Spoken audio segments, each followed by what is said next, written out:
ఈ ఇయర్ రాఖీ నేను ఇలా సెలబ్రేట్ చేసుకున్నాను. ఈ ఇయర్ రాఖీ రోజు భద్రకాళం రావడం వల్ల స్పెసిఫిక్ టైంలో మాత్రమే రాఖీ కట్టమని చెప్పారు. సో మా తమ్ముడు ఆఫ్టర్నూన్ మా ఆఫీస్ దగ్గరికి వచ్చాడు. కిందన గ్రౌండ్ ఫ్లోర్లో మంచిగా ట్రీస్, ప్లాంట్స్ అన్నీ బాగుంటాయి, కలర్ఫుల్గా ఉంటుందనేసి అక్కడికి తీసుకెళ్ళి ముందుగా బొట్టు పెట్టి రాఖీ కట్టి స్వీట్స్ తినిపించాను. వాడు కూడా నాకు స్వీట్ పెట్టాడు. తర్వాత ఇప్పుడు ఆశీర్వాదం తీసుకునే టైం వచ్చింది. వాడు నాకన్నా చిన్నోడు కాబట్టి నా కాళ్ళకి మొక్కాలి వాడు. నేను వాడికన్నా పొట్టిగా ఉన్నాననేసి 2 స్టెప్స్ పైకి ఎక్కి నుంచున్నాను. అయినా వాడి హైట్కి నేను సరిపోలేదు.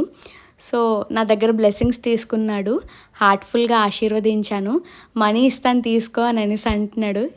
ఇవ్వడు అనుకున్నాను కానీ నిజంగానే మనీ ఇచ్చాడు. ఏదో ఒకటి కొనుక్కుంటాను నేను దీంతో.